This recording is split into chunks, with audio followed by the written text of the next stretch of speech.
Hello guys, this is Paul McWhorter with TopTechBoy.com, and we're here today with episode number 34 in our incredible new tutorial series where you are unleashing the power of your Raspberry Pi Pico W. What I will need you to do is pour yourself a nice tall glass of ice cold coffee. That would be straight up black coffee poured over ice, no sugar, no sweeteners, none needed. And as you're pouring your coffee, as always, I want to give a shout out to our friends over at Sunfounder. Sunfounder is actually sponsoring this most excellent series of video lessons. And in this class, we will be using the Kepler kit for Raspberry Pi Pico W.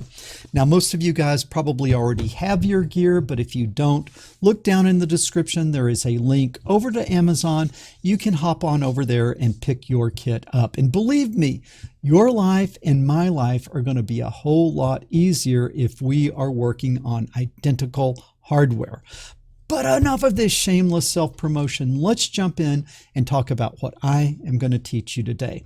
And what I'm going to teach you is I'm going to teach you how to convert a hue value from the HSV color wheel into an RGB value, which you can display on an RGB LED. Now, why are we wanting to do this? Well, for the last few lessons, we have been in the midst of a little bit of a weather station project. And what our weather station project does is we have the Raspberry Pi Pico W run out and grab weather data from the internet, and then we display that weather data on our OLED display. And then what we want to do is we wanted to give more of a visual representation of the temperature by changing the color of the RGB LED. Now, as we begin to look at this, what we found is the HSV color wheel gives you a very nice and smooth and intuitive transition through the colors, and we thought that it would be good to be using these as a visual indication of temperature. And you can see that we start at 0 degrees on the wheel, and then the positive direction and angle is counterclockwise. So we go from 0 to 60 degrees, we're at magenta, 120 degrees, we're at blue, 180 degrees, we're at aqua or cyan, 240, we're at pure green, and then at 300 we are at yellow, and then on through orange back to red. And kind of what I thought what our thought was on using this was that if we're in Fahrenheit, maybe you would think of something like minus 20 degrees Fahrenheit would be bone-chilling cold, and we would make that this deep purple. And then as the temperature increased, we would come on around this color wheel, and then at something like 120 F, we would have that as red, as blistering hot. But the problem is we need some way of converting this angle on the HSV color wheel into an R value, a G value, and a B value. And that was your homework assignment for this week. Well, now what I'm going to do is I'm going to show you my solution to the homework assignment. All right, but last week I got you kind of started on this, and what we did is we came in and we looked at this HSV color wheel that goes from 0 to 360, and then we kind of laid it out on a graph between 0 to 60 to 120, 180, 240, 300, and to 360. And then we looked, by looking at the color wheel, what each one of the color components was doing, the R component, the G component, and the B component.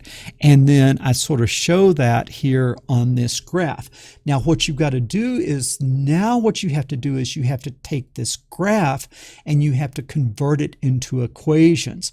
And then once you get this graph converted into equations, then it is pretty easy to code up. Well, there's a lot going on. There's R's and G's and B's, and they're going all over the place. But what we can see is that there's really 6 different zones. And in each one of the 6 zones, 2 of the colors are constant and 1 is changing. All right. And then what we're going to do is we're going to get the 2 constant colors for each zone. That's easy. And then we're going to write an equation for the changing part. Okay, we're going to write an equation for the changing part. And so let's go ahead and just see if we can break it up. You can see that one zone is from 0 to 60. Okay, the next zone is from 60 to 120. The next zone is 120 to 180, 180 to 240, 240 to 300, and then 300 to 360. And those are our 6 zones. Each one of those 6 zones will have 3 values, an R value, a G value, and a B value. And 2 of those are always going to be easy because one will be 1, the other one will be 0, and then 1 we will have to write the equation of the line. But what's the good thing is all the lines have the same slope.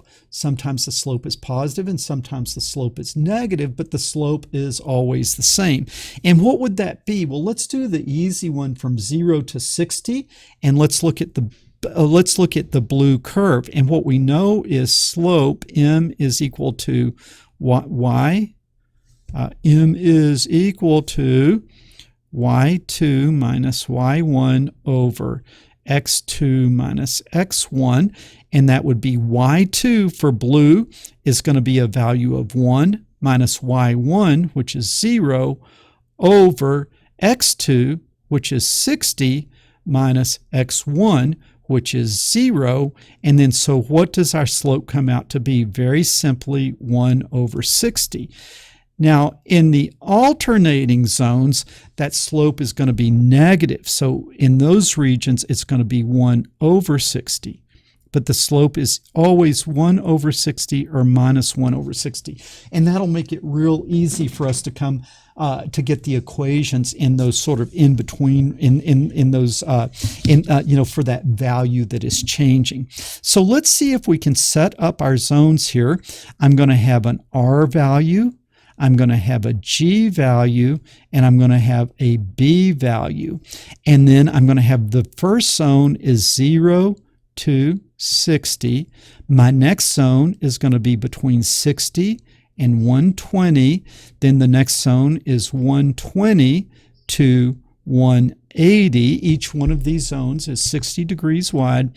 Then I'm going to go 180 to 240, then 240 to 300, and then let's go ahead and put the last one down here, 300 to 360. Now let's go in and put the easy values in. So each one of those zones has to have 3 values. Let's put the easy ones in, the ones that are not changing.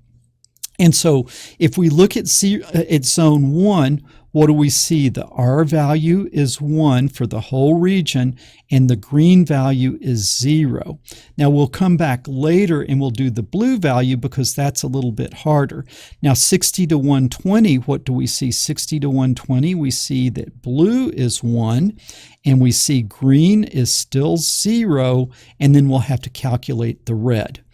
In 120 to 180, blue is still 1. Okay, blue is still 1, and now red is 0, and we'll have to calculate the green. Now 180 to 240, that one we see green is 1, right? Green is 1, 180 to 240, green is 1, and red is still 0, and we'll have to calculate the blue. Now 240 to 300, what do we see? Green is still 1. Okay, and then blue is still, let's see, blue is going to be 0, and we're going to have to calculate the red. So I'm going to have to calculate 2 reds, and I'm going to have, let's see, is that right? Yeah, I'm going to have to calculate 2 reds, 2 greens, and 2 blues, if that makes sense. All right, and I got to go down here on the 360. I forgot I got to do the bottom one here, the 300 to 360, and we can see there that red is going to be at 1 and blue is going to be at 0, and then I'm going to have to calculate green. So I have to calculate 2 greens, 2 reds, and 2 blues. Well, the easiest one is from 0 to 60. What is that? Blue is just increasing at a rate of 1 over 60. So what we can do there is that value is just going to be our m times what? Times degree. Now let's check that. At degree equals 0, degree times 1 over 60 is 0, and so that works. And then out here at 60, the degree is 60 times m, which is 1 over 60, that's 1, and that checks out. Okay, so we've got our first row completely finished. Now on the second zone, 60 to 120, what is happening? Red is going from 1 to 0. And what rate is it going? Well, it's going to be 1 minus the slope times the degree, okay? But I have to subtract 60, right? Because I'm out here, I have to subtract that 60 degrees. Now let's check that in that zone. Well, if degree is 60, I have 60 minus 60 is 0 times m is 0, and it's 1. So that checks out for red. And if I come down here to 120, 120 minus 60 is 60. 60 times the slope, 1 over 60 is 1. And so 1 minus 1 is 0, and that checks out. So that one works. Okay, now 120 to 180. In that one, which one's changing? In 120 to 180, it is the green changing, and it is going up. And so that is going to be, very simply, it's going up, so it's going to be m times degree, this time minus 120. Okay, and so let's check that. If we're at 120, 120 minus 120 is 0. 0 times 1 over 60 is 0, and so that checks out at 120. At 180, over here at 180, I have 180 minus 120 is 60. 60 times 1 over 60 is 1, and I get a green value of 1. That checks out. Now let's do 180 to 240. In 180 to 240, what is changing? The blue is changing, and this time it's going down, so this is going to be one of those which is 1 minus m onto degree minus what this time? Minus 180. Okay, now let's check that, right? We are in the 180 to 240. So if I'm 180 minus 180, that's 0, and so I'm at 1. That works on the blue. And then if I'm at 240, I have 240 minus 180, which is 60, times 1 over 60 is 1. 1 minus 1 is 0, and so that checks out. Now on 240 to 300, what is happening? Red is going up, so it's just going to be m onto degrees minus what? Minus this time 240. And you can check that and see that that will work. And then down here on the last zone, which is 300 to 360, it's going down, so it's going to be 1 minus what? M onto degrees minus 300. Okay, and we'll check that one. So at 300, I have 300 minus 300 is 0. 1 minus 0 is 1. And the green is 1. That is right. And then at 360, I have 360 minus 300, which is 60. Times 1 over 60 is 1. 1 minus 1 is 0. And that checks out there. So you can see with this chart, I now have everything I need to go in and calculate an R value, a G value, and a B value for any degree value on the RGB color scale. I mean, on the hue saturation value color scale. Okay, so you need to keep these equations out in front of you because we're going to go in now and we're going to start coding this thing up. Okay, a couple of little bookkeeping things that we need to do here. We need to sort of look at what our circuit is because we will be coming in and putting those values on our, RGB LEDs, so we need to get this circuit hooked up. Now, in the earlier lessons on the earlier lessons, I showed you how we were hooking up this OLED, and we're not turning the OLED on today, so I won't talk about those connections, but I'll show you real quickly how we have the RGB LED hooked up by looking at this most excellent schematic. That is a little bit crooked. There. Okay, perfect. Well, if you're OCD, nothing is ever perfect, but we'll call it good enough. Okay, so what have we got? We have the RGB LED with the long leg to the left. The next leg is ground, which we have connected to our ground rail. And then we go through 220 ohm resistors. This red leg, the left leg, is going to connect to GPIO pin 16 and then ground to ground. And then the green pin through the 220 ohm resistor is going to go to GPIO pin 17, and then the blue pin is going to go through a 220 ohm resistor over to GPIO pin 18. So we're using GPIO pin 16, 17, and 18 in order to do this. But most of the work is actually going to be in getting that calculation done. All right. And so you have your little equations that you wrote down, and then now we are going to be ready to go in and start programming those things up. And so there's a little bit of bookkeeping that we are going to need to start with, and so that bookkeeping is going to be, we're going to be eventually applying a signal to the RGB LED, so we need to set those pins up. And so what we're going to do is we're going to say from machine import pin, and we're going to be using varying grades of brightness, so we're going to need PWM. And I did a whole lesson on controlling the RGB LED with PWM. And so if you want to understand this more, you can go back and watch that lesson. Then from time, we're going to import sleep, because we almost always want a delay in here. Now we're going to set up our pins. What did we say? The red pin, the red LED leg was connected to what? GPIO pin 16. And the green pin, what did we say? That was connected to GPIO pin 17. And then the blue pin was connected to GPIO 18. And now we've got to turn on those PWM channels for the red, green, and blue pins of legs of the RGB LED. So we're going to say there's a red LED, and that is going to be a PWM pin of which pin of red pin, like that. And then I think I can snag that, copy, and paste it twice. Paste it twice, and then come down here red, and then we'll go green, and we will make this green. Always the risk is that you've made a mistake and you're copying and pasting it, but I think this is right. Blue LED will be blue pin, so it's make a pin of the blue pin a PWM and call it blue LED. Okay, that looks good.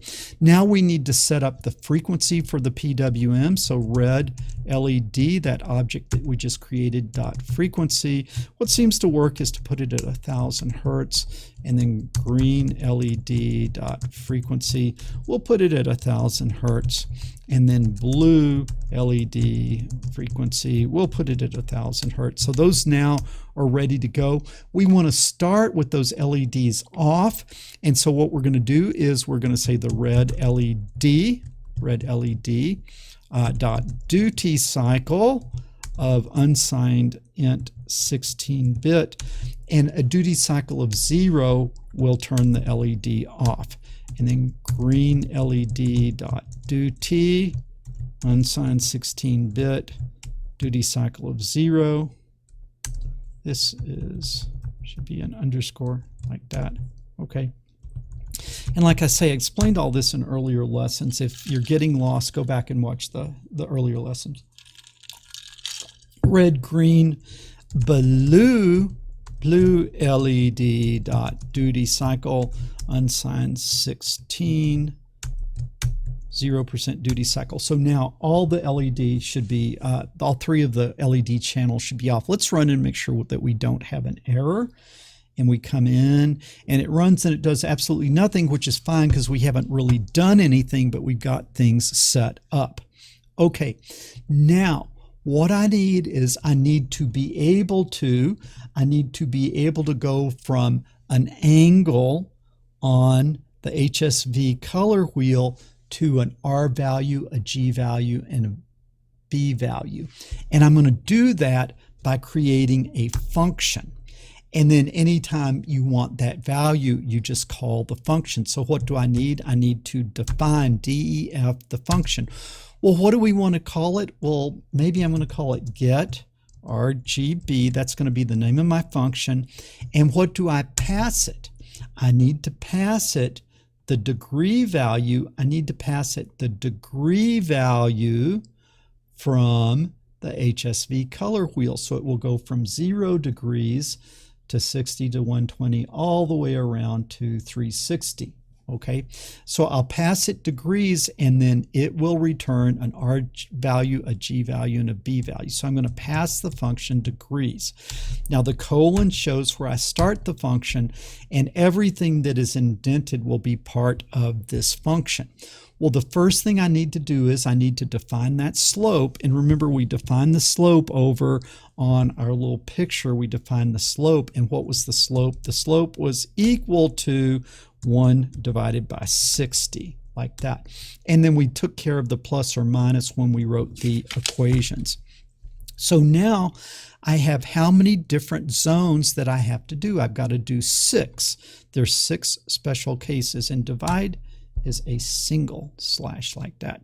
So what was the first zone? Well, if degree is greater than or equal to 0 and degree is less than 120, then that is the first zone. So the first zones include 0, and it goes up to but does not include 120. Well, in that case, what did our little chart say? Go back and look at your little chart. It said the red value in that zone is always 1. The green value in that zone is always 0. And then the action was happening with blue. And the blue was going to be the slope times degree, right? And remember, so if degree is 0, blue is 0. Okay, if degree is 60, then B is 60 times 1 over 61. So the blue value is going to go from 0 to 1 in this zone. What's the next zone? If degree is greater than or equal to 120 and degree is less than 180, then what do I do? Okay, so this one includes 120, but up to, but not including 180. So you see 120 is not in the first zone, but it is in the second zone. So we've got to make sure that we smoothly have every possibility covered.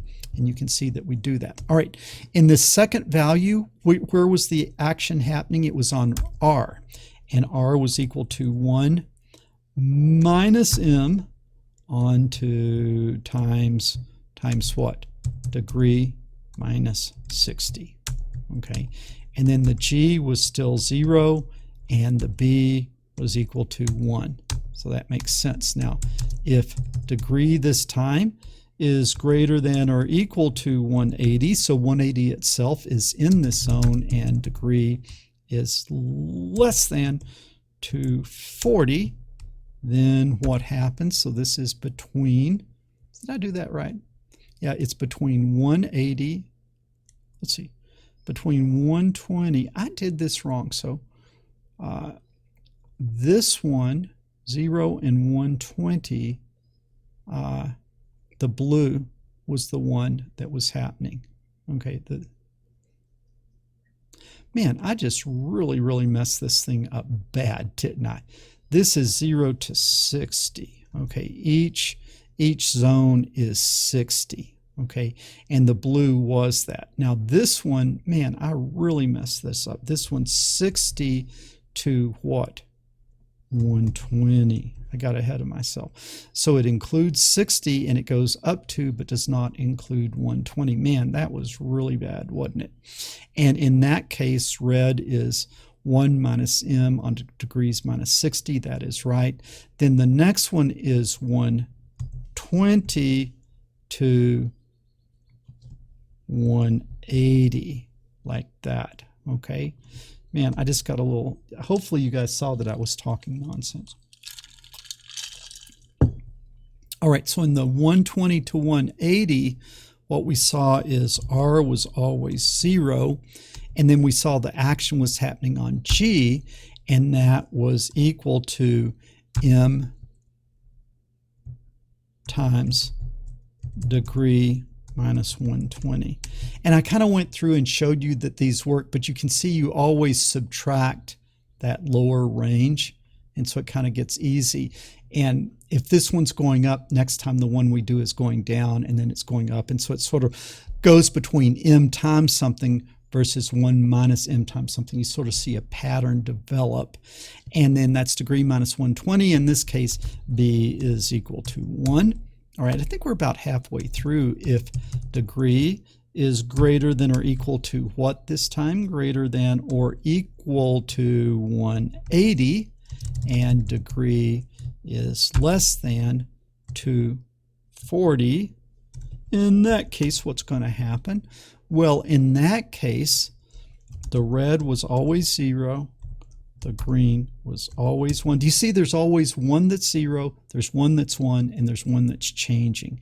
And which one is changing this time? It is the blue, which is equal to, the blue was going down, so it's 1 minus M onto degrees minus what? Minus this lower value, which is 180. All right. Now, if degree is greater than or equal to 240 and degree is less than, this time 300, so we're going those 60 degrees each time, then what do we have? 240 to the 300. This time the action is happening on red, so red, and red was going up, so it's going to be M times degrees minus 240, like that, and then green was equal to 1 and B was equal to 0. I think we got one more. We're going to say if degree is greater than, this time 300, and degree is greater than or equal to, and degree is less than 360, then what is going to happen there? Well, in that case, the red was always 1. Okay, the G was going down, so it's 1 minus M times degree minus 300, like that, and the blue was 0. Okay, so that should create those three values. What I want to do is I want to drop out of that if statement. Let's go ahead and put that in a tuple. So I'm just going to call it my color is equal to the tuple R, comma G, comma B. And so now this function has calculated RGB. What do I want to do? Well, at this point, I want to return it to the main program. And what do I want to return? My color. Okay, so how is this going to work? The way this is going to work is when you call the function get RGB, you pass it degree, and then what it returns to you, and so you pass it the hue value, the angle of the HSV color wheel, and then what does it return to you? An R value, a G value, and a B value. Okay, so that is that. So let's come down and let's just try this. Let's try this really simply. And so let's just try this. What I'm going to say is input from the user. So now we're in the main program. We're going to input from the user. And what I'm going to do is I'm going to say, like, what would I do? This would be like my degree value. Degrees is going to be equal to, degrees is going to be equal to, we're going to get it from the user.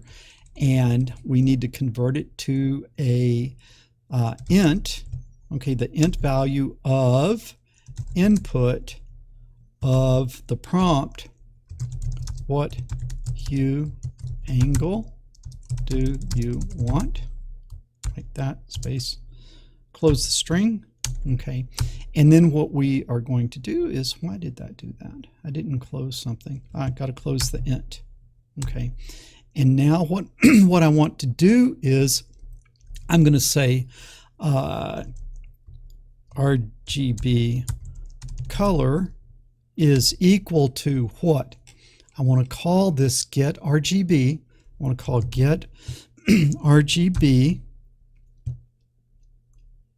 And what do I pass it? The degrees that I just found. Okay, and then let's print what it came up with. And so now let's see if it makes sense. Let's see if it makes sense now. So I'm going to print RGB color like that. Okay, so let's run this.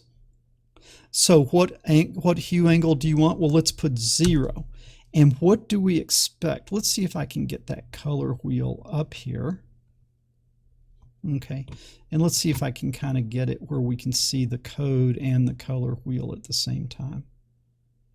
Yeah, I think that's pretty good. Let me bring this in so they don't cover each other up. Okay, so for a value of 0, what would we expect? We would expect pure red. Ooh, M color is not defined. What is this M color? In line 46 and 43. What on earth did I do?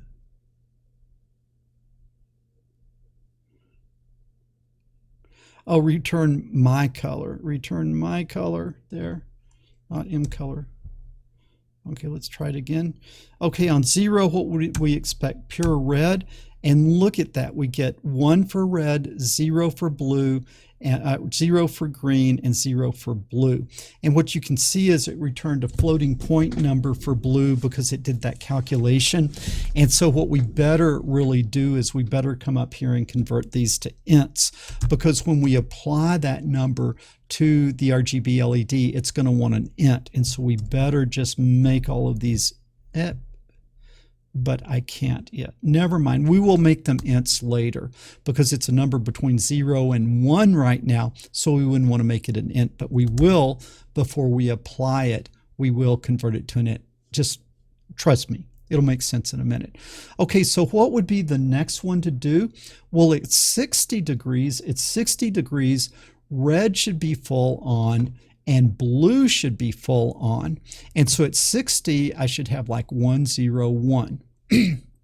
Okay, so at 60, I have 1, I have 0, I have 1. Boom, that's right. Next one, 120 should be pure blue. 120 should be pure blue. And so let's put 120. And if these endpoints work, yeah, 0, 0, 1, that looks good. And then what's the next one? 180 should be blue and green. 180 should be blue on, green on. So let's say 180, like that. Ooh, so something was wrong in the green. Something was wrong in the 180. So if degree is greater, if degree, that looks right. 46.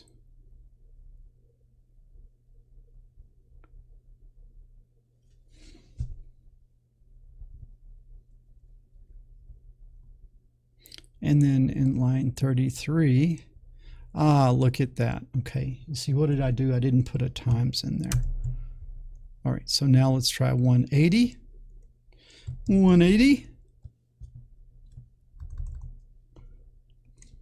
180, what do we expect? Blue and green on. And you can see red is off, blue is on, green is on. So that looks good.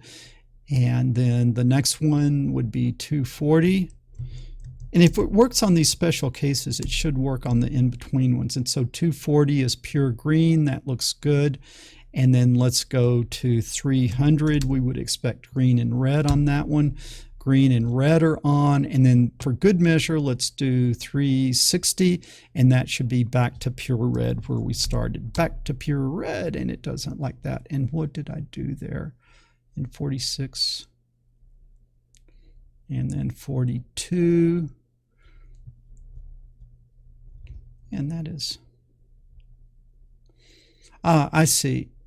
You see there's no case because we're always going to stop. Since we start at 0, we'll only go to 359. okay, because 0 would loop all the way back around. So that makes sense. So if I put in 359, it should be almost pure red. So if I say 359, then what do I get? I get red full on and just a tiny, tiny, tiny amount of green because I'm 1 degree off. Okay, so what does that mean? That means all of this is working very well, that is working very well. And so what we want to do now is we kind of want to take it to the next step.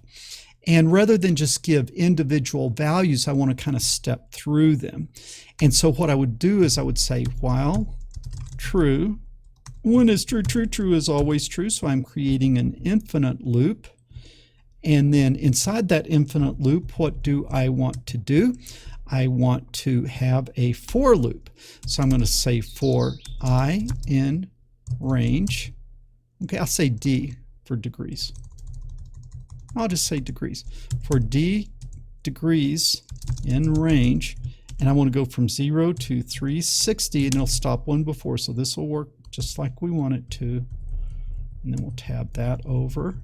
Okay, and then here we will say DEG, and then we will print RGB color like that. And so let's watch this, and we're going to see a lot of stuff going by, but let's see. We need to put a delay in here. Sleep of 0.1 like that. Now let's run that. And hopefully we can kind of make sense of it. Let me stop it and make this bigger. So now what we have is R and G is 1 and 0, and B is increasing. And then B is going to come up to 1, and now R is going down. So we've got 2 constant, 1 going down. Okay, now we've got 2 constant and 1 coming up, the green coming up. And so you see this is transitioning smoothly. You can look at this and you can see that it's giving you that chart that I gave you on my sketch to begin with. And so that looks good. So what are we ready to do now? I think what we are ready to do is we are ready to, instead of printing the color, we are ready to apply the color to the RGB LED. Well, let's get the R, the G, and the B out of the tuple, so I can say R, comma, G, comma, B, and I can say that is equal to my RGB, or no, we called that RGB color that we just got. Now it's going to bust that tuple up into the 3 values that I now have, R and G and B. And now what I need to do is I need to apply those to the RGB LED by setting the PWM duty cycle. Remember, everything was set to 0, everything was off. Now we're going to apply our calculated values. And so we're going to have red LED, which was our PWM object, and that's duty unsigned 16-bit int. Now what we want to do is R. Now remember, it's a 16-bit int, and 16 bits is 2 to the 16th, which is 65,536. But since we start at 0, we're going to go to 65,535. So 0 is fully off, 65,535 is fully on. So we need to take that 0 to 1 value, and we need to multiply by 65,535. So that would be my R value times 65,535. But here is where we have to make it an int, because the R might be a float, and then this multiplication would be a float, and this duty cycle wants an int. And so we need to take that calculation and we need to make an int out of it, like that. Okay, now green LED.duty unsigned 16-bit, and we will take the int value of G times 65,535, like that, close it, and then blue LED.duty underscore unsigned 16, and I didn't put my U up there, unsigned 16, and then this is going to be the int of blue times 65, 535, like that. Close it, and close it. Now I've got those three set. That should put the color. And then we'll sleep by 0.1. So we should be able to come over here, and we should be able to see this. I'm going to get my handy dandy little eyedrop lid and put it on top of the LED, and hopefully that'll allow us to see better as the colors change. So what do we expect? What we expect is to come from red kind of through purple to magenta to blue, and you don't see that, do you?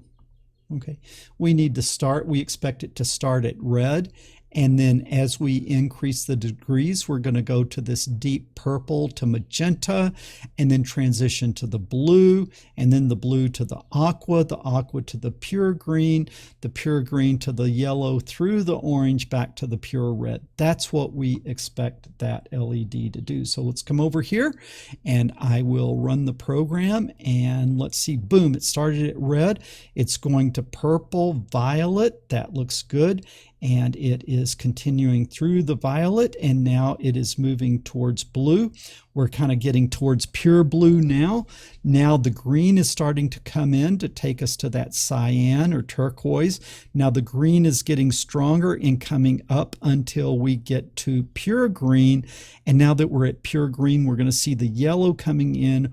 We're coming into yellow, and then from yellow we are going into orange, and then from orange we're going to pure red, and then from pure red we're going back into the pink or the magenta. So boom, that is working. All right, guys, so what have we done? This is really kind of important. What we have done is we now can specify the hue angle on the color wheel, and then we can get that color on the LED by converting the angle into an R, a G, and a B, and applying that. Okay, so where are we now?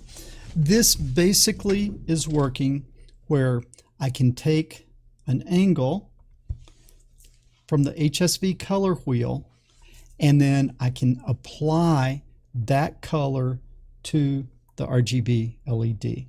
All right, and the program is now working as we would expect it to do that conversion.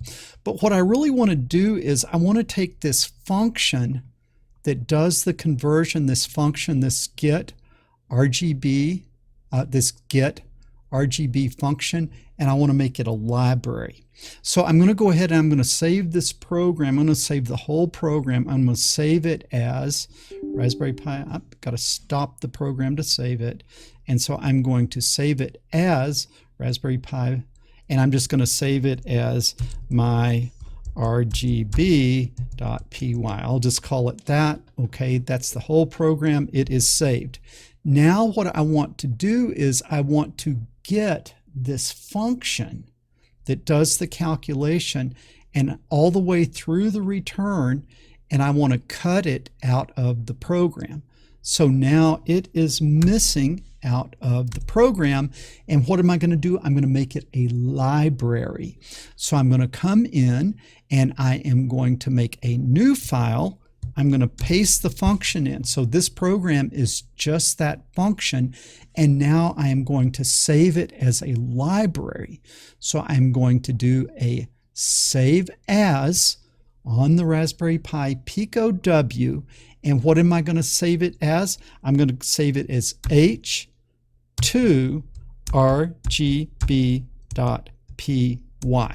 Okay, and it's saving it in the same program. It's saving it in the same folder that the main program is in, and then it will find it.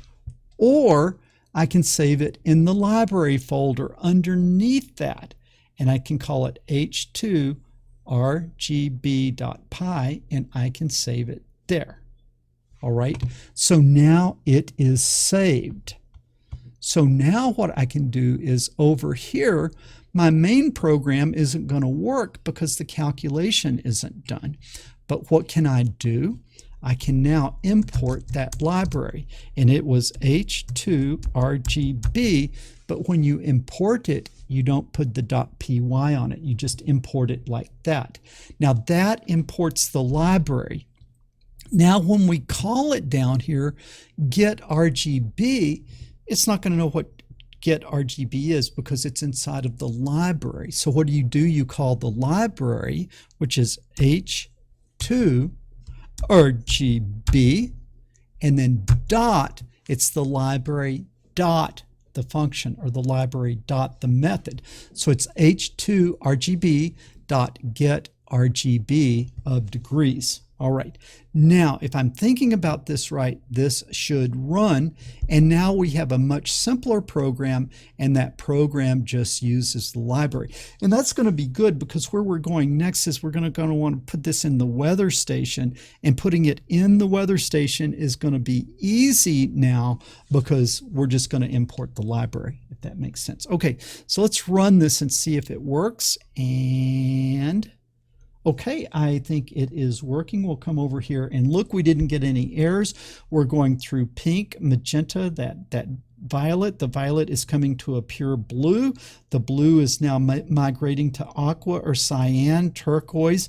It's going on its way now to pure green, and we are now getting to a pure green, and the green now is beginning to come in with the red, and so the green is migrating to yellow, and then that yellow is now going towards orange, and then that orange is going to go to pure red, and now the red is going to start bringing the blue in. Boom, that worked. Okay, very, very good. All right, so now we have created this function that takes a hue value and converts it to an RGB value. So what is your assignment? Your assignment now is to go back to your weather station. Your assignment is to go back to your weather station and to adjust the color of the LED to visually represent what the temperature is. So you're still going to be doing